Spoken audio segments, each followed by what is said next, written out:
രാമായണവും പൗരാണിക പ്രകൃതി എന്ന വിഷയത്തിലാണ് ഞാൻ സംസാരിക്കുന്നത്. രാമായണം മുന്നോട്ട് വയ്ക്കുന്ന ഒരു പ്രകൃതി. നമ്മൾ പലപ്പോഴും ഒരു സിനിമ കാണുമ്പോൾ ആ സിനിമയിൽ മഴയെ അനുഭവിപ്പിക്കാൻ വേണ്ടി ശരിക്കും മഴ പെയ്യുന്നത് കാണിക്കണമെന്നില്ല, അല്ലേ? ഏതെങ്കിലും തകരമേൽക്കൂരകളിൽ മഴ പെയ്യുന്ന ഒച്ച കേട്ടാൽ മതി, അല്ലെങ്കിൽ ഒരു ഇലയുടെ തുമ്പിന്ന് അല്ലെങ്കിൽ ഇറയത്തിൽ നിന്ന് മഴ ഇറ്റ് വീഴുന്ന ഒച്ച കേട്ടാൽ മതി. ഏതെങ്കിലും ഒരു കാറിന്റെ സൈഡ് ഗ്ലാസ്സിൽ രണ്ടുപേര് സംസാരിക്കുന്നതിനിടയ്ക്ക് മഴത്തുള്ളികൾ പറ്റിപ്പിടിച്ചിരിക്കുന്നത് കണ്ടാലും നമുക്ക് മഴയെ പറ്റി അറിയാം, മഴ പെയ്യുന്നുണ്ട്. മഴ അവിടെ ഒരു അദൃശ്യ സാന്നിധ്യമായി നമ്മളെ അറിയിച്ചുകൊണ്ടിരിക്കും. രാമായണത്തിലെ പ്രകൃതിയും അതുപോലെയാണ്. ഇതാ ഞാൻ പ്രകൃതിയെ വർണ്ണിക്കാൻ പോകുന്നു എന്ന് പറഞ്ഞിട്ട് വാൽമീകിയും വർണ്ണിച്ചിട്ടില്ല, എഴുത്തച്ഛനും വർണ്ണിച്ചിട്ടില്ല. പക്ഷേ ഈ കഥാപാത്രങ്ങൾ കടന്നു പോകുന്ന ഇടങ്ങളിലൂടെ അവർ സഞ്ചരിക്കുന്ന അവരുടെ മഹാപ്രസ്ഥാനത്തിന്റെ വഴികളിലൂടെ നമ്മൾ രാമായണത്തിന്റെ പൗരാണിക പ്രകൃതിയെ നമ്മൾ പോലും അറിയാതെ പിന്തുടരുന്ന ഒരു കാര്യമാണ് ശരിക്കും രാമായണത്തിൽ കാണുന്നത്. നമ്മൾ ആ ജൈവ മനോഹാരിതയോ വന്യതയോ ഒക്കെ അനുഭവിക്കുന്നു. ഈ പ്രഭാഷണത്തിൽ നമ്മൾ രാമലക്ഷ്മണന്മാർക്കൊപ്പം ആണ് സഞ്ചരിക്കുന്നത്. അവർ കണ്ട രാമായണ കാലത്തെ പ്രകൃതിയാണ് നമ്മൾ കാണുന്നത്. നദികളും പർവ്വതങ്ങളും കൊടും വനങ്ങളും ജീവിതത്തിന്റെ സാധാരണത ആയിരുന്നു. ഒരു പ്രകൃതി സൗഹൃദ സഹവാസത്തിന്റെ കഥ കൂടിയാണ് ഇതിഹാസങ്ങൾ എന്ന് പറയുന്നത്. നമുക്കിന്നത് പരിചയമില്ല. വ്യാപ്തിയാൽ നമുക്ക് മുഴുവൻ ഭാഗങ്ങളും പരിചയപ്പെടുക വൈകി പോയി. നമുക്ക് കിട്ടുന്ന സമയം കൊണ്ട് നമുക്ക് ആ സ്ഥലങ്ങളെ പരിചയപ്പെടാം. അതിലേക്കൊക്കെ കടക്കുന്നതിന് മുന്നേ രാമായണം ബാലകാണ്ഡത്തിലെ ഒരു പ്രിയ രംഗം ആദ്യം അവതരിപ്പിക്കാൻ ആഗ്രഹിക്കുക. ഷോണാ നദീ തീരത്തെ ഒരു രാത്രി. ഒരു കവി എന്ന നിലയിൽ തന്നെ ഏറെ ആകർഷിച്ച ഒരു രാമായണ കാല രാത്രിയാണത്. നദിയും നക്ഷത്രവും മൃഗപക്ഷികളും അടങ്ങുന്ന ചരാചര പ്രകൃതി നിശബ്ദമായി ആ പ്രകൃതിയിൽ മനുഷ്യൻ സഹവസിക്കുന്ന രംഗം ആണ് ഈ ഷോണാതീരത്തെ രാത്രി നമുക്ക് മുന്നിൽ കാണിക്കുന്നത്. താടകാവധം കഴിഞ്ഞ് സിദ്ധാശ്രമം വിട്ട് രാമലക്ഷ്മണന്മാർ വിശ്വാമിത്രനും മറ്റു മഹർഷിമാർക്കും ഒപ്പം യാത്രയാവുന്ന രംഗം നമുക്കറിയാം. അവർ വഴിയിൽ ഷോണാ നദിയുടെ കരയിൽ ഒരു രാത്രി തങ്ങുകയാണ്. ഈ ഷോണാ നദിക്ക് സ്വർണ്ണ നദി എന്നും പേരുണ്ട്. കാരണം അതിന്റെ തീരത്തെ മണല് വളരെ മഞ്ഞ നിറമാണ്, സ്വർണം പോലെയാണ് എന്നാണ് പറയുന്നത്. ഈ നദി ഒരു പുണ്യ നദിയായിട്ടൊക്കെയാണ് കണക്കാക്കുന്നത്. അതിൽ കാണുന്ന ചുവന്ന നിറത്തിലുള്ള ഉരുളൻ കല്ലുകളെ സാലഗ്രാമമായിട്ടൊക്കെ പ്രതിഷ്ഠിച്ച് പൂജിക്കപ്പെടുന്നു എന്നും പറയുന്നു. ഈ നദിക്കരയിലാണ് ഇവർ വിശ്രമിക്കുന്നത്. മൈനാകം അഥവാ അമരകണ്ടകം എന്ന് പറയുന്ന ഒരു പർവ്വതത്തിന്റെ മുകളിൽ നിന്ന് ഉത്ഭവിച്ച് ഗംഗയിൽ വന്നു ചേരുന്ന നദിയാണ് രാമായണത്തിലെ ഷോണാ നദി. രാമൻ അവിടെ എത്തുമ്പോൾ ഈ കഥയിൽ പലയിടത്തും കാണുന്ന പോലെ വാൽമീകി രാമായണത്തെ പോലെ തന്നെ സമൃദ്ധമായ ഈ വനപ്രദേശത്തിന്റെ കഥ എന്താണ്, ഇതിന്റെ പിന്നിലേക്കുള്ള ചരിത്രം എന്താണ് എന്ന് വിശ്വാമിത്രനോട് ചോദിക്കുക. നമുക്കറിയാം ഈ കഥകൾ പലതും മുന്നോട്ട് പോകുന്നത് ചരിത്രത്തെ കുറിച്ച് പഠിച്ചുകൊണ്ടാണ്. ഇതിനു മുന്നേ ഇവിടെ എന്തായിരുന്നു, ഇതിനു മുന്നേ ഇവിടെ ജീവിച്ചവർ ആരൊക്കെയാണ്. ശരിക്കും പറഞ്ഞാൽ മനുഷ്യന് ഏത് കാലത്തുമുള്ള കൗതുകമാണ്, അല്ലേ?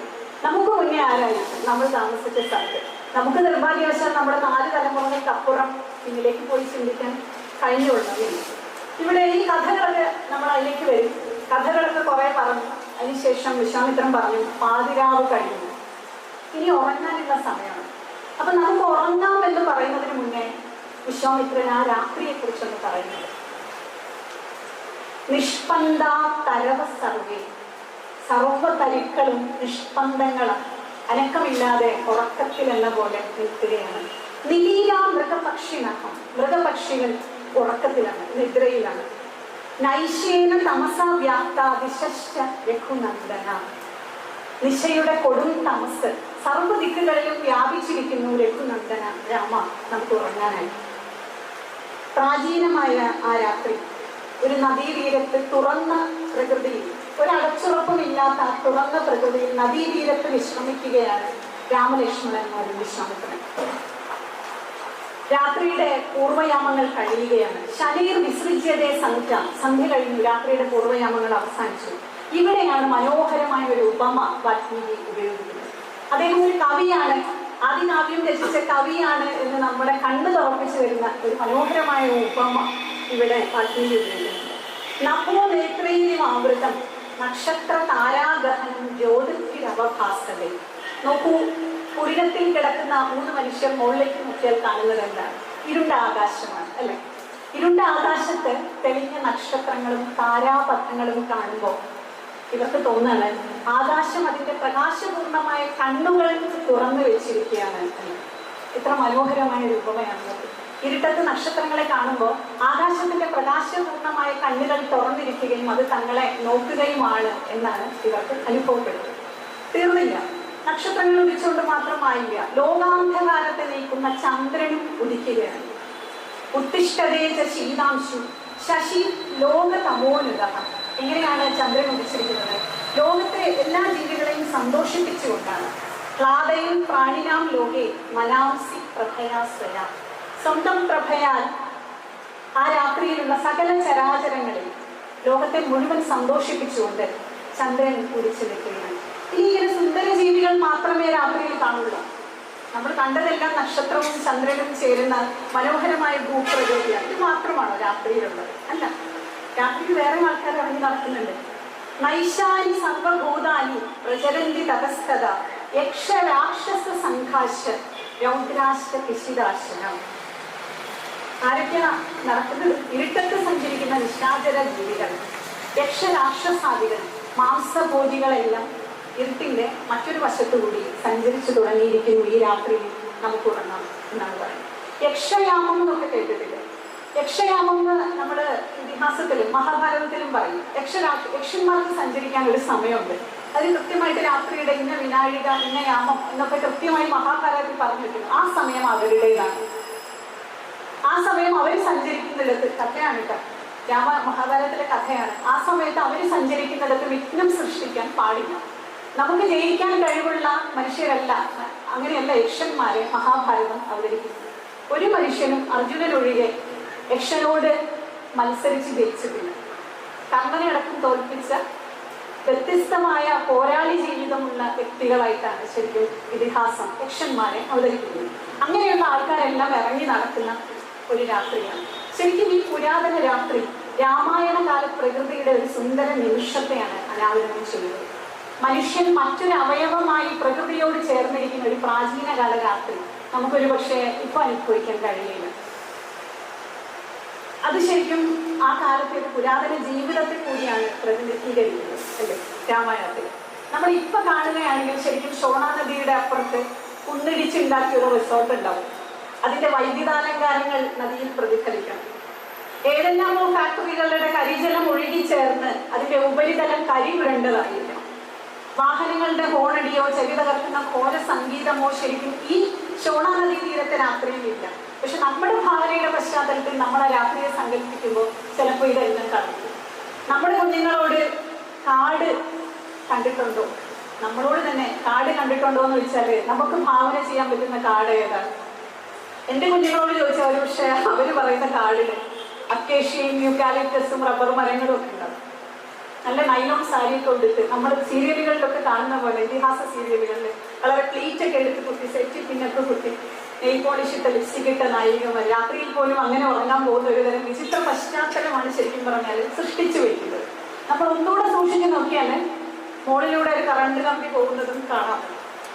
അപ്പൊ അത്തരത്തിലുള്ള ബ്ലേഡ് ആയിട്ടുള്ള എന്താ പറയാ നമ്മുടെ പലതരം സങ്കുചിതകൾ കലർന്ന നമ്മൾ ഇന്ന് കണ്ടുകൊണ്ടിരിക്കുന്ന ലോകം കൂടി കലർന്ന ഭാവനയാണ് പലപ്പോഴും നമുക്ക് ഇതിഹാസങ്ങളെ കുറിച്ച് ചിന്തിക്കുമ്പോൾ കിട്ടുന്നത്. കാരണം നമ്മൾ കണ്ട മരങ്ങളെല്ലാം അതിർത്തി ചങ്ങലകൾക്കുള്ളിൽ മെലിഞ്ഞ് വളർത്തു മൃഗങ്ങളെ പോലാണ്. ശരിയായ വന്യപ്രകൃതിയെ നമ്മൾ കണ്ടിട്ടില്ല. നാട്ടിലേക്ക് ഭക്ഷണം തേടി ഇറങ്ങി വരുന്ന അരിക്കൊമ്പനും ചക്കക്കൊമ്പനും ഒക്കെയാണ് നമ്മുടെ കൺസെപ്റ്റിൽ നമ്മുടെ ആശയങ്ങളിലുള്ള കുവലയാ പീഠവും ഐരാവതവും ഒക്കെ. കാടിന്റെ വന്യത നമുക്കിന്ന് നഷ്ടപ്പെട്ടു പോയ കാലമാണ് അല്ലേ? എന്നാൽ 5000 വർഷം മുന്നത്തെ ഒരു ഭൂപ്രകൃതി എങ്ങനെയായിരുന്നാണ്? ഒരു 50 കൊല്ലം 100 കൊല്ലം പോട്ടെ, ഒരു 50 കൊല്ലം മുന്നേയുള്ള നമ്മുടെ പ്രദേശങ്ങളെ കുറിച്ച് ചിന്തിച്ചു നോക്കി. ഒരു കാലം കഴിഞ്ഞ് അവിടേക്ക് തിരിച്ചു ചെന്നാൽ നമ്മൾ ആ സ്ഥലം തിരിച്ചറിയില്ല. അതിലുണ്ടായിരുന്ന അവസാനത്തെ പച്ചപ്പ് ഊറ്റിക്കൊണ്ട് അവിടെ കെട്ടിടങ്ങൾ വന്നിട്ടുണ്ടാവും അല്ലെ? ഭൂമിയെ ശരിക്കും മനുഷ്യൻ എന്ന ജീവി ആകെ ഗ്രസിച്ച് കഴിഞ്ഞിരിക്കുകയാണ്. പക്ഷെ അതാരുടെയും തെറ്റല്ല. പക്ഷി ശൃംഖലയിൽ ഒരു ജീവി അധികമായി പെറ്റുപെരുകിയാൽ എന്ത് സംഭവിക്കുമോ അതുപോലെ തന്നെയാണ് ഭൂമിയുടെ മുഴുവൻ കോണുകളിലും ചെന്നെത്തിയ വിനാശകാരിയായ ഒരു കൗശല ജീവി എന്ന് ഒരു പക്ഷേ മാറി നിൽക്കുന്ന മറ്റൊരു ജീവിക്ക് മനുഷ്യനെ അടയാളപ്പെടുത്താൻ കഴിയും. അപ്പൊ താമസിക്കാൻ ഇടം കൂടിയേ തീരും. നമ്മൾ പറഞ്ഞിട്ട് കാര്യമില്ല. ഇപ്പം ഗാഡ്ഗിൽ റിപ്പോർട്ട് ചർച്ച ചെയ്തപ്പോൾ നമ്മൾ പറഞ്ഞു അദ്ദേഹം ഇത് ചർച്ച ചെയ്യുന്നത് കല്ലുകൊണ്ട് നിർമ്മിച്ച, കോറകളിൽ നിന്ന് വെട്ടിയെടുത്ത കല്ലുകൊണ്ട് നിർമ്മിച്ച വീടിനുള്ളിൽ ഇരുന്നാണ്. ഇനി നമുക്കിത് ഒഴിവാക്കാൻ കഴിയാത്ത രീതിയിലേക്ക് നമ്മുടെ ജീവിതങ്ങൾ മാറിപ്പോയി എന്ന്. പക്ഷെ പൗരാണിക പ്രകൃതി ഇതിന് തീർത്തും വിഭിന്നമായ ഒന്നായി. അത് ശരിക്കും കാടുകൾ മറയാത്ത ഒരു പുസ്തകം പോലെ. കാടുകളായിരിക്കുമല്ലോ അന്ന് കൂടുതൽ, അല്ലെ? കാടുകൾക്കിടയിലെ കൊടും കാടുകൾക്കിടയിലെ ഇത്തിരി ജനപദങ്ങളായിരുന്നു അന്ന് രാജ്യങ്ങൾ എന്ന് പറയുന്നത്. അതുകൊണ്ട് തന്നെ ആ ഭൂമിയിൽ അന്ന് കാടിനേക്കാൾ ഭൂരിപക്ഷം ഒരുപക്ഷെ വന്യമൃഗങ്ങൾക്കായിരുന്നതാണ്. ഒരു പ്രായം ചെന്നാല് രാജാക്കന്മാരൊക്കെ കാട്ടിലേക്ക് പോകുന്ന, വനവാസത്തിൽ പോകുന്ന ഒരു രീതി തന്നെ ഉണ്ട്. ഈ വനവാസത്തിലേക്ക് പോകുക എന്ന് പറഞ്ഞാൽ എന്താ? അവിടെ ചെന്ന് ഏതെങ്കിലും മൃഗങ്ങൾക്ക് ഇരയാവുകയാണ്. തപസ്സിലൂടെ സമാധിയിലേക്ക് എന്ന് പറഞ്ഞൊക്കെ പോകുന്നെങ്കിലും നമുക്കറിയാം, അങ്ങനെ വിദുരൻ പോലുള്ള പല ആൾക്കാരും കാട്ടിലേക്ക് പോയിട്ട് അവസാനം മൃഗങ്ങൾക്ക് ഭക്ഷണമായി മാറുന്നത് സാധാരണമായിരുന്ന ഒരു കാലഘട്ടം കൂടിയായിരുന്നു അത്. കണ്ടുപിടുത്തങ്ങളുടെ ആദ്യകാലമാണ്, കറണ്ടില്ല, കാടുകളുമാണ്, പുരാതന ഭൂമിയാണ്. ആ ഭൂപ്രകൃതിയാണ്, ആ ജൈവ പ്രകൃതിയാണ് ശരിക്കും രാമായണത്തിന്റെ ജീവശ്വാസം എന്ന് പറയുന്നത്. ഈ പ്രകൃതിയുടെ പശ്ചാത്തലത്തിലാണ് രാമന്റെ, ലക്ഷ്മണന്റെ മറ്റു കഥകളെല്ലാം സംഭവിച്ചുകൊണ്ടിരിക്കുന്നത്. എഴുത്തച്ഛൻ അധ്യാത്മരാമായണം തുടങ്ങുമ്പോൾ ശ്രീരാമനാമം പാടി വന്ന പൈങ്കിളി പെണ്ണിനോട് ആ ചരിതം പറയാൻ അഭ്യർത്ഥിക്കുകയാണല്ലോ ചെയ്യുന്നത്. കിളി എഴുത്താളിയിലേക്ക് വരുമ്പോൾ ആദ്യം എന്ത് ചെയ്യും? ശ്രീരാമദേവനെ സ്തുതിച്ചുകൊണ്ട് വിഘ്നേശ്വരനെ, സരസ്വതിയെ, സർവ്വദേവതകളെയും സ്തുതിക്കുകയാണ്. പിന്നെ നമ്മൾക്ക് ആശംസ പറയുമ്പോൾ പറയുമല്ലോ, last but not the least, അവസാനമായി പറയുന്നെങ്കിലും എൻ്റെ ഹൃദയത്തിൽ ആദ്യമായിരിക്കും എൻ്റെ വ്യക്തിക്ക് ഞാൻ സ്വാഗതം പറയുന്നു എന്ന് പറയുന്ന പോലെ എഴുത്തച്ഛൻ കൂട്ടിച്ചേർക്കുന്നത് ജഗതി ചരാചര ജാതികളായുള്ളവരും അഗതിയായോരടിയനെ അനുഗ്രഹിക്കണം എന്നാണ്. ആരാണ് അനുഗ്രഹിക്കേണ്ടത്? ഈ സർവ്വദേവതകൾക്കും ഒപ്പം അനുഗ്രഹിക്കേണ്ടത് ജഗത്തിലെ ചരാചര പ്രകൃതിയാണ്. ചരവും അചരവുമായ, ജീവനുള്ളതും ഇല്ലാത്തതുമായ സർവ്വതിനും മുന്നിൽ, അതായത് മുഴുവൻ പ്രപഞ്ചത്തിനും മുന്നിലാണ് അഗതിയായി, അനുഗ്രഹാർത്ഥിയായി നമ്മുടെ ഭാഷാപിതാവ് കൈകൂപ്പി വരുന്നത്. രാമായണത്തിലെ ഈ ചരാചര പ്രകൃതി സ്തുതി പൗരാണികമായ പ്രകൃതി മനുഷ്യ ബന്ധത്തിന്റെ ഒരു ഊഷ്മള സ്മരണ കൂടിയായി നമുക്ക് മനസ്സിലാക്കാവുന്നതാണ്. ഇങ്ങനെ സർവ്വചരാചരങ്ങൾക്കും അടിമപ്പെടുന്ന വിനയം കൂടിയാണ് ശരിക്കും യഥാർത്ഥ പ്രതിഭയുടെ മുഖമുദ്ര എന്ന് നമുക്ക് മനസ്സിലാക്കാം. അധ്യാത്മരാമായണത്തിലെ സരസ്വതി പ്രാർത്ഥന, വാണിയിടും അനാലകം എന്നുടെ നാവു തന്മേൽ വാണി മാതാവേ വർണ്ണവിഗ്രഹേ വേദാത്മികെ എന്ന് പറഞ്ഞുകൊണ്ട് പറയുന്നത് ഒരു പക്ഷേ ലോകത്തിലെ അല്ല, നമ്മുടെ ഈ ഭാരതീയരായിട്ടുള്ള, അല്ലെങ്കിൽ മിനിമം കേരളത്തെയെങ്കിലുമുള്ള, ഒരിക്കലെങ്കിലും കവിത എഴുതിയിട്ടുള്ള, കുറച്ചു പേരെങ്കിലും മനസ്സിൽ തങ്ങിയിട്ടുള്ള, ജാതി മതഭേദങ്ങളില്ലാതെ വാഗ്ദേവതയോടുള്ള ഒരു പ്രാർത്ഥനയാണ്. വാരിധി തന്നെ തിരമാലകൾ എന്ന പോലെ ഭാരതീ പദാവലി തോന്നണം കാലേ കാലേ. ഇതിന് നമ്മൾ ഏതെങ്കിലും ഒരു ഇതിഹാസമായിട്ടോ അല്ലെങ്കിൽ രാമായണമായിട്ടോ ഒന്നുമായിട്ടും കൂട്ടിക്കെട്ടേണ്ട കാര്യമില്ല. ലോകത്തിന്റെ ഏതെല്ലാം ഭാഷകളിൽ മനുഷ്യൻ അക്ഷരം ഉച്ചരിക്കുന്നുണ്ടോ, എവിടെയെല്ലാം കാവ്യങ്ങൾ സംഭവിക്കുന്നുണ്ടോ, എവിടെയെല്ലാം സർഗപ്രക്രിയ സംഭവിക്കുന്നുണ്ടോ, അവിടെയെല്ലാം ഓരോ എഴുത്തുകാരന്റെയും ഹൃദയത്തിൽ എന്നും നിറഞ്ഞു നിൽക്കുന്ന ഒരു പ്രാർത്ഥനയുണ്ട്. പ്രാർത്ഥന അല്ലെങ്കിൽ അവരൊരു അതിയായ ആഗ്രഹമെങ്കിലുമാണ് വാരിധി തന്നിലെ തിരമാലകളെ പോലെ തന്റെ ജീവിത സംക്ഷോഭങ്ങളെ, തന്റെ വാക്കുകളെ, തന്റെ ആശയങ്ങളെ, വികാരങ്ങളെ പ്രകടിപ്പിക്കാൻ തനിക്ക് തിരമാല പോലെ വാക്കുകൾ അനുഗ്രഹിക്കണമേ എന്നുള്ളത്. ഈ വാക്കുകളെ ഹൃദയപൂർവ്വം ഇവിടെ നമസ്കരിച്ചു പോവുകയാണ്. എന്താണ് പ്രകൃതി? അധ്യാത്മരാമായണത്തിൽ ഈ വാക്ക് ആദ്യം കടന്നു വരുന്നത് സീതയിലൂടെയാണ്.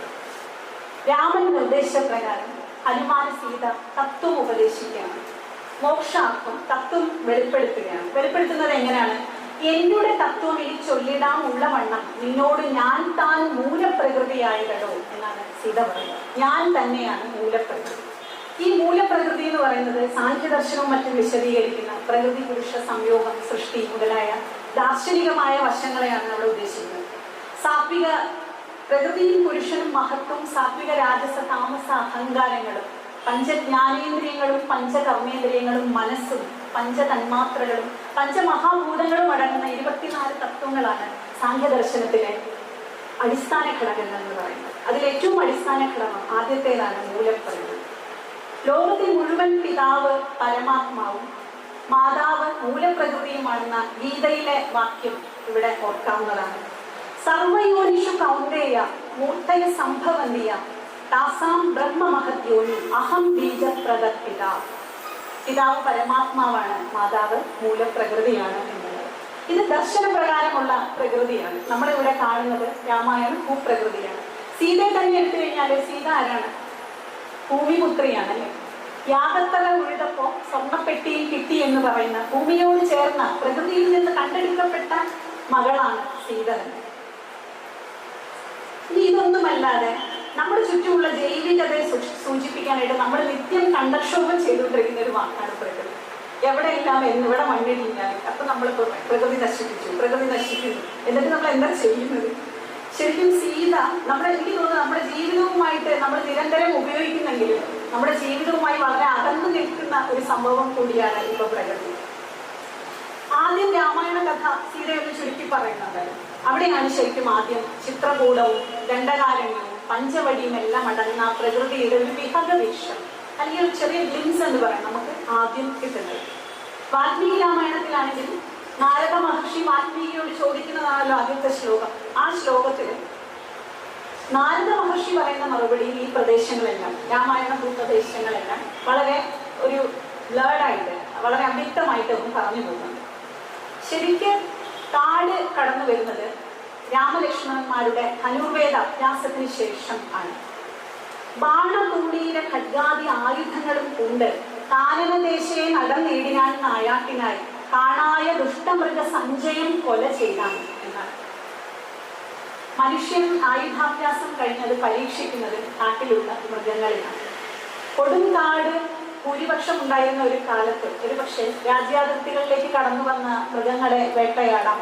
അത് നമ്മുടെ അന്നത്തെ നിലനിൽപ്പിന്റെ കൂടി പ്രശ്നമായിരുന്നില്ല. ഇവര് വധിച്ച മൃഗങ്ങളുടെ പേരുകൾ നമ്മൾ കേൾക്കണ്ടേ? എല്ലാവർക്കും പരിചിതമായിട്ടുള്ള വരികളാണ്. ഹരിണ, ഹരി, കരി, കരടി, ഗിരി, കിരി, ഹരി ശാർദൂലാദികൾ അമിത വന്യമൃഗം വധിച്ച് ജനകൻ കാൽക്കൽ വെച്ച് വിധിച്ച വണ്ണം നമസ്കരിച്ചു വണങ്ങിനാൻ എന്നാണ് പറയുന്നത്.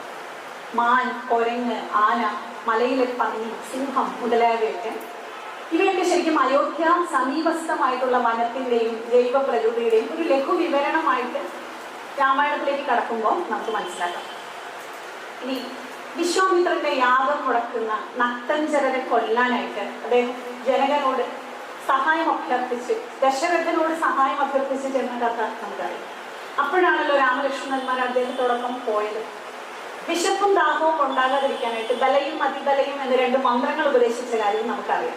ഇനി ഇവരെ ഏത് വഴിയാ പോകുന്നത്? ഇവർ പോകുന്നത് എന്താ? യാഗരക്ഷ ചെയ്യാനാണ് ഇവർ പോയിക്കൊണ്ടിരിക്കുന്നത്. അപ്പോൾ അവർ കടന്നു പോകുന്ന ഒരു പ്രകൃതിയുണ്ട്. വിശ്വാമിത്രന്റെ കൂടെ ഗംഗാനദി കടക്കാൻ വേണ്ടി ഇവർ തോണിയിലേറുമ്പോൾ തോണിയുടെ നടുക്കെത്തുമ്പോൾ രാമൻ കേൾക്കുന്നത് ജലത്തിന്റെ ഭയാനക ഗംഭീരമായ ഒരു ശബ്ദമാണ്. അതുവരെ കേട്ടിട്ടില്ലാത്ത അതിഭീകരമായ ഒരു ശബ്ദം കേട്ട് നടുങ്ങിക്കൊണ്ട് അദ്ദേഹം വിശ്വാമിത്രനോട് ചോദിച്ചു, അധ രാമ സരിമധ്യേ പത്രക്ഷ മുനി പൂങ്കവം വാരിണോ വിദ്യമാനസ്യ കിമയം തൂലോത്പൻ. തോണിയുടെ നടുക്കിരുന്നുകൊണ്ട് രാമൻ വിശ്വാമിത്രനോട് ചോദിക്കുകയാണ്, ഭയാനകമായ ഈ ജലത്തിന്റെ ധ്വനി ഇത് തമ്മിൽ ഏറ്റുമുട്ടുന്ന ജലത്തിന്റെയാണോ? രണ്ട് ജലപ്രവാഹങ്ങൾ തമ്മിൽ ഇടയുന്ന ശബ്ദമാണോ ഈ കേൾക്കുന്നത് എന്നുള്ളത്? വന്യമായ ഒരു ജലപ്രകൃതിയാണ് നമ്മൾ ഇവിടെ കാണുന്നത്. വിശ്വാമിത്രൻ അപ്പോ മാനസ സരസിനെ പറ്റിയുള്ള ഒരു കഥ പറയാണ്. ബ്രഹ്മാവ് കൈലാസത്തിൽ മനസ്സുകൊണ്ട് നിർമ്മിച്ച നദിയാണത്രേ മാനസ സരസ്. അതിൽ നിന്ന് ഒഴുകി വരുന്ന ഒരു കൈവഴിയാണ് സരയൂ നദി. ആ നദിയാണ് അയോധ്യയിൽ കഴുകുന്നത്. തസ്യായ മധുര ശബ്ദോ ജാഹ്നവീം അഭിവർത്തതേ വാരി സംക്ഷോഭജോ രാമ പ്രണാമം നിയതക്കുരു എന്നാണ് വിശ്വാമിത്രൻ അവിടെ പറയുന്നത്. പുണ്യയായ സരയു ഈ ഗംഗയുമായി ചേരുന്ന ആ പ്രവാഹം ഇതിലേക്ക് ഒഴുകി വന്ന് വീഴുന്ന ആ ഭയാനക ശബ്ദം, ജലത്തിന്റെ ഘോര ശബ്ദമാണ് നീ കേൾക്കുന്നത്. ഇവിടെ സരയുവിനെ ശക്തി സ്വരൂപിണിയായ ജലപ്രകൃതിയെ പ്രണമിച്ചാലും എന്ന് വിശ്വാമിത്രൻ തന്റെ ശിഷ്യനോട് അഭ്യർത്ഥിക്കുകയാണ്. തങ്ങൾ അധിവസിക്കുന്ന ഗംഭീരയായ അനിശ്ചിത പ്രകൃതിയെ അഭയദായിനിയായി കണ്ട് പ്രണമിച്ച് കീഴ്പ്പെടുന്ന പുരാതന മനുഷ്യനെയാണ് ശരിക്കും നമ്മൾ ഈ ഭാഗത്ത് രാമായണത്തിൽ കാണുന്നത്. അതിനോട് വിധേയപ്പെട്ട് ആ മഹാശക്തിക്ക് കീഴ്പ്പെട്ടാണ് പൗരാണിക മനുഷ്യൻ ജീവിച്ചത്. നമ്മൾ ആർജിച്ച ശാസ്ത്രീയതകളാൽ പ്രകൃതിയെ വെല്ലുവിളിക്കുക, അതിനെ കീഴ്പ്പെടുത്താൻ വിഫലമായി നമ്മൾ ശ്രമിക്കുമ്പോൾ അതിന് ഇരയായി തീരുന്ന കാഴ്ച, അത് നമ്മളെ വേട്ടയാടുന്ന കാഴ്ചയാണ് സമീപകാല ദൃശ്യങ്ങൾ നമുക്ക് മുന്നിൽ അവതരിപ്പിക്കുന്നത്. ഗംഗാ നദി കടന്നിട്ട് ഇവർ താടക വനത്തിലേക്ക് പ്രവേശിച്ചത് നമുക്കറിയാം. ഇനി താടക വനം എന്ന് പറയുന്ന ഭൂപ്രകൃതി എങ്ങനെയായിരുന്നു? എഴുത്തച്ഛന്റെ അധ്യാത്മരാമായണത്തിൽ വിശ്വാമിത്രൻ രാമനോട് ചോദിക്കുന്നു, കാടിന് കണ്ടായോ നീ ഈ കാട് കണ്ടോ എന്ന് ചോദിക്കുന്നു. രാമൻ കാട് കാണുന്നുണ്ടോ? കാട് കാണുന്നതായിട്ട് എഴുത്തച്ഛൻ പറയുന്നില്ല. കാടിത് കണ്ടായോ നീ എന്ന് ചോദിച്ചുകൊണ്ട് താടക ഭയങ്കരി വാണിടും ദേശമാണ്. പിന്നെ ആ പ്രശസ്തമായ വരികൾ, അവളെ പേടിച്ചാലും ആ വഴി നടപ്പില്ല. അപ്പൊ അങ്ങനെയുള്ളൊരു ഭയാനക പ്രകൃതിയിലേക്ക്, ഒരു കാട്ടിലേക്ക്, ഇവിടെ ഭയാനകമല്ല കേട്ടോ, കാട്ടിലേക്ക് വരുന്നു. ശരിക്കും പറഞ്ഞാല് രാമന്റെ ചെറുഞാണൊലിയിൽ കോപിച്ച് പാഞ്ഞു വന്ന നിശാചരിയായ താടക ആ കാടിന്റെ തന്നെ പ്രകൃതിയുടെ ഒരു അംശമാണ് അല്ലെ. വന്യമായ ആ പ്രകൃതിയിൽ സിംഹങ്ങളും പുലികളും മാനുകളും എല്ലാം കഴിഞ്ഞ പോലെ കഴിഞ്ഞു പോകുന്ന ഒരു കാട്ടുവാസിയായിരിക്കണം തീർച്ചയായും താടക. പക്ഷെ മനുഷ്യ സംഘർഷങ്ങളിൽ നിലനിൽപ്പിന് വേണ്ടിയുള്ള യുദ്ധങ്ങളിൽ പലപ്പോഴും പരസ്പരം മുറിവേൽക്കുക സ്വാഭാവികമാണ്. രാമന്റെ അമ്പേറ്റ് മല ചിറകറ്റ് വീണതുപോലെ ഘോരരൂപിണിയായ അവൾ വീണതിന് ശേഷമാണ് ഇവർ ശരിക്കും കാട് കാണുന്നത്. അപ്പോഴാണ് പറയുന്നത് രമ്യകാനനെ തത്ര വസിച്ചു കാമാശ്രമൻ. അതിനുശേഷമാണ് ഇവര് രമ്യമായ ആ കാനനത്തിൽ വസിക്കുന്നത്. ആ കാട് മനോഹരമായി. ശിവൻ തപസ്സനുഷ്ഠിച്ച ഇടമാണ് കാമാശ്രമം. ആ കാടിന്റെ മനോഹാരിത മുഴുവൻ താടകയുടെ വധത്തിന് ശേഷം രാമൻ കാണുകയാണ്, വിശ്വാമിത്രൻ കാണുകയാണ്. അവിടെ നിന്ന് പുലർക്കാലത്ത് അവർ വിശ്വാമിത്രന്റെ ആശ്രമമായിട്ടുള്ള സിദ്ധാശ്രമത്തിലെത്തി. തീർച്ചയായും യാഗരക്ഷ ചെയ്തല്ലോ. അവിടെ ഉപദ്രവിക്കാൻ വന്ന 2 രാക്ഷസന്മാരുടെ കഥ നമുക്കറിയാം അല്ലെ. മാരീചനും സുബാഹുവുമാണ് ഉണ്ടായിരുന്നത്. സുബാഹുവിനെ രാമൻ വധിച്ചു. മാരീചൻ രാമഭക്തനായി മാറി. ജീവഭയം കൊണ്ട് രാമൻ തന്നെ അഭയം പ്രാപിച്ചു. ഇനി ഇതേ ഭാഗം തന്നെ വാൽമീകി രാമായണത്തിൽ വരുമ്പോൾ ശരിയായ രാമായണ കാലം മഹാഭൂപ്രകൃതി അതിന്റെ വിശ്വരൂപത്തിൽ നമുക്ക് വാൽമീകി അവതരിപ്പിക്കുന്നുണ്ടാണ്. ഇവിടെ കാടിനെ പറ്റി വിവരിക്കുന്നത് എപ്പോഴാണ്? താടകാവനത്തിന് മുന്നെയാണ്. താടകാവനത്തിലേക്ക് രാമൻ പ്രവേശിക്കുമ്പോൾ ആ കാടിന്റെ ഭയാനകതയാണ് ആദ്യം തന്നെ വാൽമീകി വിവരിക്കുന്നത്. രാമന് അനുഭവപ്പെട്ട കാട് എങ്ങനെയാണ്? സവനം ഘോര സംഘാഷം ദൃഷ്ട്വാ നരവരാത്മജ അവിപ്രഹതം ഐശ്വാക പത്രച്ഛ മുനിപൂർവം. ഘോര സംഘാഷം എന്ന് പറഞ്ഞാൽ എന്താ? ഘോര രൂപമുള്ള കാടാണ്. അവിപ്രഹതം എന്ന് പറഞ്ഞാൽ ഇതുവരെ മനുഷ്യന്റെ കാൽ പെരുമാറ്റം ഏറ്റിട്ടില്ലാത്ത വനമാണ്. ഇന്നുവരെ ഒരാളും കടന്നു ചെന്നിട്ടില്ലാത്ത ഘോര വനത്തിന്റെ മുന്നിൽ ചെന്ന് നിൽക്കുകയാണ്. അങ്ങനെയുള്ള മഹാവനങ്ങളിലേക്ക് ആദ്യമായി മനുഷ്യൻ കടന്നു ചെല്ലുമ്പോൾ രാമൻ പറയുന്നു, അഹോ വനമിതം ദുർഗം ചില്ലികാഗണ സംയുതം ഭൈരവ ശ്വാപതേ കീർണം ശകുന്തേർ ദാരുണാരവേ. അഹോ, ഈ വനം എത്ര ഭീകരമാണ്, എത്ര ദുർഗമമാണ് ഈ വനം. ചില്ലികാഗണം എന്ന് പറഞ്ഞ ചീവീടുകളാണ്. നമ്മൾ ചീവീടിന്റെ ഒച്ച കേൾക്കുന്നത് എപ്പോഴാണ്? നമ്മുടെ വീടിന്റെ ഏതെങ്കിലും ഒരു മൂലയ്ക്ക് നിന്ന് ഒരു ചീവീട് വയ്ക്കും ചലിക്കുമ്പോൾ നമ്മൾ പറയുന്നത് എന്തൊരു ശല്യം, കുഞ്ഞിപ്പിന് നാശം പിടിച്ച ശബ്ദം. അല്ലെങ്കിൽ നമ്മൾ കേൾക്കുന്നത് എപ്പോഴാണ്? കാടിന്റെ പ്രകൃതിയിൽ കേൾക്കുന്നത്. വല്ലപ്പോഴും പൊൻവീലോ മറ്റോ പോയിട്ടുണ്ടെങ്കിലും കാറിട്ട ഓടിക്കൂടി ഇങ്ങനെ സഞ്ചരിക്കുമ്പോൾ കാടിന്റെ ഒച്ച എന്ന് പറഞ്ഞ് നമ്മൾ മനസ്സിലാക്കുന്നത് എട്ടിത്തെളിച്ച കാടിന്റെ വെറും മരങ്ങൾ ശേഷിക്കാത്ത പുൽമേട് മാത്രമായി തീർന്ന കാടിന്റെ ഓരത്ത് നിന്നുണ്ടാക്കുന്ന ചെടിവീടിന്റെ ഒച്ചയാണ്. പക്ഷെ ഈ കാടിനെ നിങ്ങൾക്ക് സങ്കല്പിക്കാൻ പറ്റും. ഒരു മനുഷ്യൻ കാലെടുത്ത് വെച്ചിട്ടില്ലാത്ത ഘോര ദുർഗമമായ വനത്തിലെ ചില്ലികാഗണങ്ങളുടെ ഒച്ച ഈ താടക എന്ന ഭീകരിയെ വധിക്കാൻ വന്ന മനുഷ്യർ കേൾക്കുകയാണ്. ഭയാനകങ്ങളായ ക്രൂര മൃഗങ്ങൾ, പേടിപ്പിക്കുന്ന ഒച്ചയുണ്ടാക്കുന്ന ശകുന്തങ്ങൾ, പക്ഷികൾ, അങ്ങനെ സർവത്ര ഭീകരമായിട്ടുള്ള അന്തരീക്ഷമാണ്. നാനാപ്രകാരേഹി ശകുനേർ വാശ്യത്തിൽ ഭൈരവസ്വനേഹി സിംഹവ്യാഘ്ര വരാഹൈശ്ച വാരണേശ്ചാദിശോഭിതം. സിംഹങ്ങളുടെ, വ്യാഘ്രങ്ങളുടെ, കാട്ടുപന്നികളുടെ, ആനകളുടെ ഒക്കെ ഒച്ചയാൽ മുഖരിതമായിട്ടുള്ള ആ മഹാവനം അവർ ദർശിക്കുക. ഇനി അവിടെ നിന്നും മരങ്ങൾ ഏതാണെന്നറിയോ? ഞമയും വേങ്ങയും നീർമരുന്നും കൂവളവും പനച്ചിയും പാച്ചോറ്റിയും ലന്തമരവും എല്ലാം തഴച്ചു വളർന്നിട്ട് മനുഷ്യനെ കടത്തിവിടാൻ പറ്റാത്ത ദുർഗം പോലെ വനത്തിൽ കാടുകൂടി നിൽക്കുന്ന ഇടത്തേക്കാണ് അവർ പോകുന്നത്. ഈ പറഞ്ഞതിൽ എത്ര വ്യാളഭല്ലൂകങ്ങൾ ഇപ്പം ബാക്കിയുണ്ട് എന്ന് നമ്മളൊന്ന് ചിന്തിച്ചു നോക്കാം. പലതിനെയും ജനിതകം പോലും ബാക്കി വെക്കാതെ നമ്മൾ ഭൂമി ഇന്ന് പറഞ്ഞയച്ചു കഴിഞ്ഞു. വേട്ടയാടിയും അവയുടെ ആവാസ വ്യവസ്ഥ നശിപ്പിച്ചു. അതിൽ പകുതിയും ഇപ്പോൾ ഒന്നും ശേഷിക്കാത്ത രീതിയിൽ അപ്രത്യക്ഷമായി കാണും. അംഗച്ഛേദപ്പെട്ട് നമ്മുടെ പുരകളുടെ കഴുക്കോലുകളായി പറഞ്ഞ മഹാവൃക്ഷങ്ങളൊക്കെ എന്നോ ദഹിച്ചു തീർന്നു കാണും. ഏതായാലും ഈ വനത്തിലേക്ക് പ്രവേശിച്ച രാമൻ താടകയെ വധിച്ചു. അതിനുശേഷം മാരീചൻ ഭക്തനായി മാറി. അപ്പം മറ്റു മഹർഷിമാര് തിരിച്ചു പോകുമ്പോൾ ഇവരോട് മിഥിലയിലെ ജനകന്റെ യജ്ഞത്തെ പറ്റി പറയുന്നു, മഹാചാപത്തെ പറ്റി പറയുന്നു, അങ്ങോട്ട് പോകുന്നതിനെ പറ്റി പറയുന്നു. വിശ്വാമിത്രനും രാമലക്ഷ്മണന്മാരും അവരെ അനുഗമിച്ചു പോകുവാണ്. ഇവിടെ ഈ ഭാഗത്ത് മനുഷ്യരും മൃഗങ്ങളും തമ്മിലുള്ള സഹവാസത്തിന്റെയും സ്നേഹത്തിന്റെയും മകുടോദാഹരണമായ ഒരു രംഗം കാണും. വിശ്വാമിത്ര മഹർഷി സിദ്ധാശ്രമം വിട്ടുപോവുകയാണ്. അതുവരെ അദ്ദേഹം താമസിച്ചിരുന്ന സ്ഥലമാണ്. ഇവർക്കൊപ്പം പിന്തിരിയുമ്പോൾ അവിടെയുള്ള മൃഗങ്ങളും പക്ഷികളും ചേർന്ന് വിശ്വാമിത്രന്റെ പിന്നാലെ പോകുന്നത്. ഗംഗയുടെ അതിരിലേക്ക് ഇവരെല്ലാം അദ്ദേഹത്തെ അനുഗമിക്കുന്ന ഒരു കാഴ്ച രാമായണത്തിൽ ഈ ഭാഗത്ത് നമുക്ക് കാണാം. മൃഗപക്ഷി ഗണാശ്ചൈവ സിദ്ധാശ്രമ നിവാസിന അനുജന്മുർ മഹാത്മാനം വിശ്വാമിത്രം തപോധൻ. തങ്ങളെ അതുവരെ പോറ്റിയ, തങ്ങളോട് അതുവരെ സൗഹൃദ മനസ്കതയോടുകൂടി വാണിരുന്ന ഒരു പ്രിയപ്പെട്ട വ്യക്തിയെ നഷ്ടപ്പെടുന്ന വിഷമത്തോടുകൂടി ഇവരെല്ലാവരും അദ്ദേഹത്തിന്റെ പിന്നാലെ പോവുകയാണ്. ഇപ്പോ മനുഷ്യനും മൃഗങ്ങളും തമ്മിൽ ഇത്തരത്തിലുള്ള ഒരു സഹവാസം ഉണ്ടോ എന്ന് നമ്മൾ ആലോചിക്കണം. ഇപ്പൊ ശരിക്കും മനുഷ്യനും മൃഗവും തമ്മിൽ സംഘർഷമാണുള്ളത്. നമ്മൾ കാണും മുമ്പ് ഒന്നുമില്ലാത്ത വിധം ആനകൾ നാട്ടിലേക്ക് ഇറങ്ങി വരികയാണ് അല്ലേ. നമ്മൾ വീടൊക്കെ വെച്ച് ബന്ദവസാക്കി മതിലുകൾക്കുള്ളിൽ ഇരിക്കുമ്പോൾ മതിൽ ചവിട്ടി പൊളിച്ച് ആന വീടിനുള്ളിൽ കയറി വന്ന് വീടിന്റെ മുറ്റത്തിട്ട് ആളെ ചവിട്ടിക്കൊല്ലുന്നതാണ് നമ്മൾ കാണുന്നത്. ശരിക്കും പുലികൾ ഇറങ്ങി വന്ന്, ഭക്ഷണമില്ലാത്ത പുലികൾ വന്ന് മനുഷ്യനെ പിടിക്കുന്ന ദൃശ്യം നമ്മൾ കാണുന്നത്. നമ്മുടെ വീട്ടുമുറ്റങ്ങൾ അവരുടെ തറവാടുകളിലേക്ക് അതിക്രമിച്ച് ചെന്നതാണ്. അവരുടെ ആവാസ വ്യവസ്ഥകൾ നമ്മുടെ കൃഷിയിടങ്ങളായി മാറിയതാണ്. മൃഗങ്ങൾ കാടിറങ്ങി വരികയല്ല, നമ്മൾ കാട്ടിലേക്ക് കയറി ചെല്ലുകയാണ് ശരിക്കും സംഭവിച്ചത്. അങ്ങനെ നമ്മൾ കയറി ചെല്ലുമ്പോൾ അവര് ഗതികേട് കൊണ്ട് നമ്മുടെ അതിർത്തി കടന്ന് ഇപ്പുറത്തേക്ക് എത്തിയാൽ മയക്ക് വെടിവെച്ചും വായിൽ പന്നിപ്പടക്കം വെച്ചും ഒക്കെ നമ്മൾ അവരുടെ കഥ കഴിക്കും. അതാണ് ഇപ്പം നടക്കുന്നത്. എന്നിട്ട് നമ്മൾ പറയും മൃഗങ്ങളെ കൊണ്ടുള്ള ശല്യം, മൃഗങ്ങൾ പെറ്റുപെരുകുന്നു, അവയുടെ ആവാസ വ്യവസ്ഥ നഷ്ടമായിരിക്കുന്നു, അതിന് കാരണക്കാരായിട്ടുള്ള നമ്മൾ അവിടെ നിഷ്കണം വരുന്നതാണ്. പിന്നെ അങ്ങനെ ഒരു മൃഗം ഇറങ്ങി വന്നാൽ മക്കളെ ബോണ്ട മേടിച്ച് തരാമെന്ന് പറയാൻ നമുക്ക് പറ്റില്ല.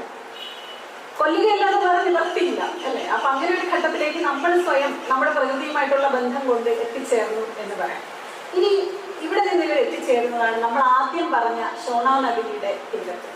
അവിടെ വെച്ച് ഞാൻ പറഞ്ഞല്ലോ, രാമൻ ഈ സമൃദ്ധ വനപ്രദേശത്തിന്റെ കഥ എന്താണ് എന്ന് ചോദിക്കുന്നിടത്ത് നിന്നാണ് നമ്മൾ തുടങ്ങിയത്.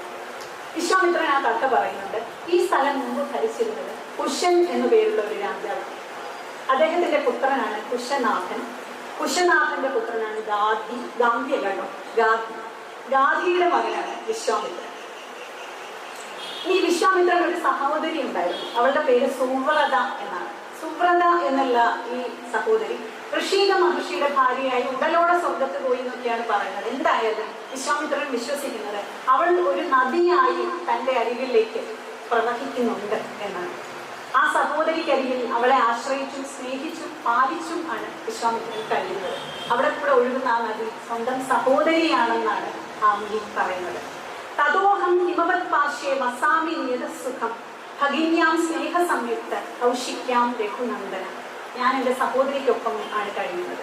നദിയെ സഹോദരിയായി കാണുന്ന പൗരാണിക മനുഷ്യനെയാണ് ശരിക്കും ഈ മഹർഷി രാമായണത്തിലൂടെ നമുക്ക് മുന്നിൽ അവതരിപ്പിക്കുന്നത്. നമ്മുടെ സഹോദരിയെ നമുക്ക് ദ്രോഹിക്കാൻ പറ്റും, അവളുടെ മേലെ അഴുക്കുമാരി എറിയാൻ പറ്റും, അവളുടെ ഒഴുക്കിനെ തടസ്സപ്പെടുത്താൻ പറ്റുമോ? ഏതെങ്കിലും തരത്തിൽ നമുക്ക് ആ വ്യക്തിക്ക് ഉപദ്രവം ഉണ്ടാക്കാൻ കഴിയും. അപ്പൊ അത്രയും ഹൃദയത്തോട് ചേർന്ന് നിൽക്കുന്ന രക്തബന്ധം പോലെയുള്ള ബന്ധം ആണ് നദികളും മനുഷ്യനുമായിട്ട്, പ്രകൃതിയും മനുഷ്യനുമായിട്ട് രാമായണ കാലത്ത് ഉണ്ടായിരുന്നത്. ഇനി നദി എങ്ങനെയാണ് മറികടക്കുക? നദിയെ മറികടന്നാലേ അടുത്ത ലക്ഷ്യത്തിലേക്ക് പോകാൻ കഴിയും. അയം ശോണ ശുഭജലോ അഗാധ പുളിന മണ്ഡിത കദരീണ പഥാ ബ്രഹ്മൻ സന്തരിഷ്യാമകേവം. എങ്ങനെയാണ് ആഴം കുറഞ്ഞ വെള്ളത്തോട് കൂടിയതും പുളിനം കൊണ്ട് മനോഹരവുമായ ശോണ എന്ന ഈ തീർത്ഥത്തെ നമ്മൾ ഇതിനെ കടന്നു പോകുക? ഏതു വഴിയിലൂടെയാണ് നമ്മൾ ഇതിനെ കടക്കേണ്ടത്?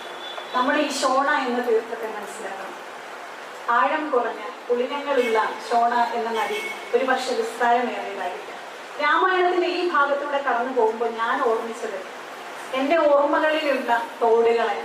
വലിയ പുളിനങ്ങളൊന്നും ഇല്ലെങ്കിലും മഴക്കാലത്ത് വെള്ളമില്ലാത്തതും മഴ പെയ്യുമ്പോൾ കുത്തി ഒഴുകിയും ഉണ്ടായിരുന്ന ഒരുപാട് തോടുകൾ നമുക്ക് ചുറ്റുമുണ്ടായിരുന്നു. നമ്മൾ അതിലൂടെ കടന്നു പോകുമ്പോൾ നമ്മുടെ ഉടുവസ്ത്രത്തിന്റെ അടിഭാഗത്തെ നനയ്ക്കുന്ന അത്രമാത്രം ചെറിയ നീർച്ചാലുകൾ നമുക്ക് ഇടയിലുണ്ടായിരുന്നു. തൈലപ്പൂവുള്ള തോട്ടുവക്കുകൾ ഉണ്ടായിരുന്നു. ശ്രദ്ധിച്ചിട്ടുണ്ടോ? നമ്മൾ എപ്പോൾ തോടുകളുടെ വക്ക് കോൺക്രീറ്റ് കൊണ്ട് കെട്ടിയോ അന്ന് അത് ഓടയായി മാറി. അതിന്റെ സർവ്വ ജൈവികതയും നഷ്ടപ്പെട്ട് മാലിന്യം ഒഴുകുന്നത്